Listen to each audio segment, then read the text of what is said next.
Hey guys, and welcome to the Bayern View. Hopefully everybody is doing okay. Obviously hard loss tonight in the Champions League versus Inter at home. But I can't say I didn't see it coming, to be honest.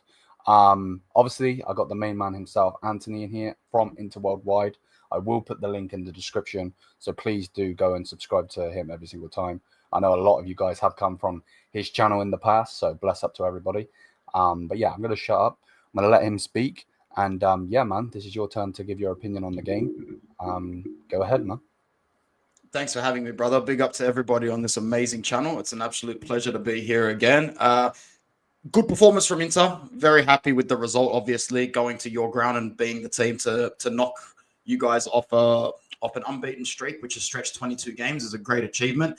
At the end of the day, like I've said to my own fans on the channel, this is not the Bayern of 4 years ago, 5 years ago, 8 years ago, 10 years ago, 12 years ago, even 15 years ago in that famous night in Madrid.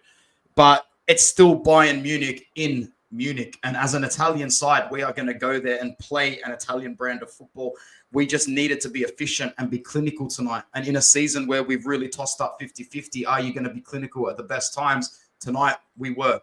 Lautaro Martinez scored an absolute cracker with the outside of his foot, and he always seems to know what to do when the whole world is watching. A lot of the time when it's just our fans watching in a low-key game in Serie A, he can be very frustrating.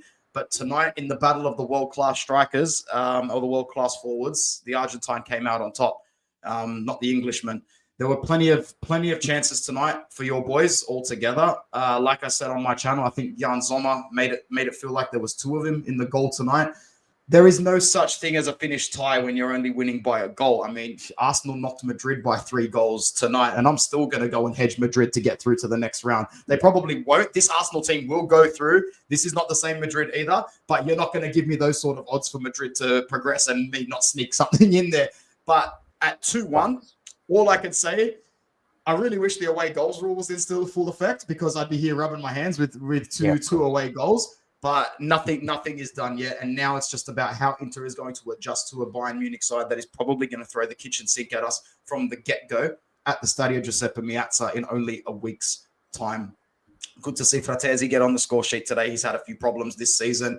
Carlos Augusto and Bastoni would have been my men of the match today. I just think the left-hand side was fantastic. I think the right-hand side looked pretty weak when Bisek and Fratesi came on for Mkhitaryan and Darmian, respectively. We set up shop. We absorbed the pressure. And to be honest, the game probably should have and could have finished 1-1. I was a little surprised it took the 85 minutes. But at the same time, I need to be impressed with the reaction from Inter, because 99% of me expected us to just keep that shop set up and hope for the 1-1. But no, we shifted gears a little bit, got the ball back, shifted up the pitch. And before you know it, our first chance back, it was 2-1. Can't be upset with anything today. Really, there was no way any Inter fan should have expected to go to Munich and keep a clean sheet. So all is well because it ended well. Yeah, no, and I could see that 1,000. I thought Barella was amazing today.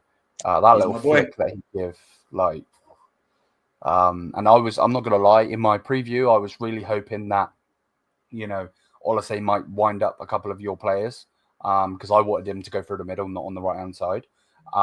Just to get maybe a yellow card or two, because obviously you had various players that if they got the yellow card, they would have missed the second game.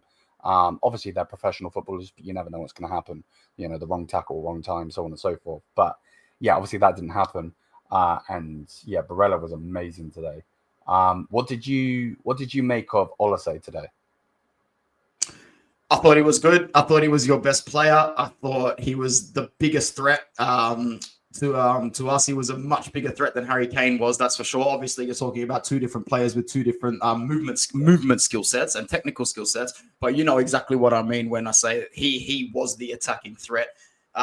Definitely outshone Leroy Sané, but at the same time, I think overall he's a very good player, man. I think he's the player that, for the future, you guys are going to look at to progress you forward, with Musiala, of course, at the same time. And I think that he's going to continue being a problem for us in the second leg altogether.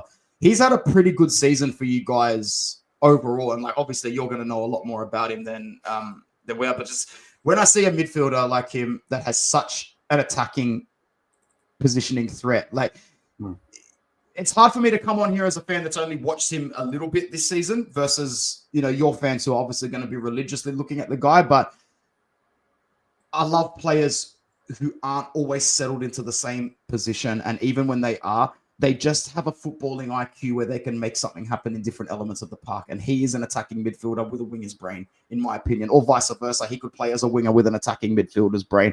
The versatility on this guy is going to be fundamental for you guys going forward. He's like, 23, 24 years of age, something like that. Hasn't even come close to hitting his peak yet. He's the truth. He's the truth. He's going to be a world beater. He's not. I wouldn't put him as a world beater just yet. But from now on, in my opinion, and once again, this is just a rival's opinion, it's all about who he can play around next season. Because if he can play around high-quality players, that's when this kid's going to become a world beater and start, just start performing at levels that we know that he can perform at. Yeah, no, 1,000. I can't agree anymore. Obviously, it's one game that you've obviously seen. But, he's been doing this most of the season, to be fair. And again, I said it on yours, and I'll say it on here. I think obviously you can never get a like-for-like replacement, but if you're going to get anyone that's closest to Iron Robin, it's him. The way he likes to cut inside and bang it from long range. Even what we've seen today when Kane should have scored, goes dribble past a couple of players. Like, you thinking he's going to get tackled? Nope. And push the passes across. So. Yeah, I absolutely love Ola. To be fair, I have doubted him at times. I'm not going to sit here and lie because that's not me. But yeah, I'm guessing going into this game, you thought Harry Kane might be the main guy. Bro, he was trash today. You had him on toast, quite literally. Put him in your pocket and go to work. What did you think went wrong for Harry Kane?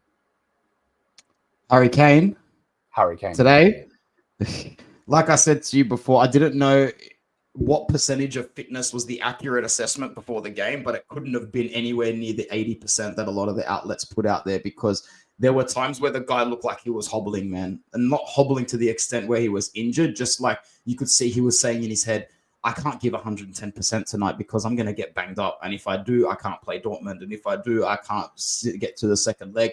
These fixture congestions, it's really forcing managers into tough decisions. It really, really is.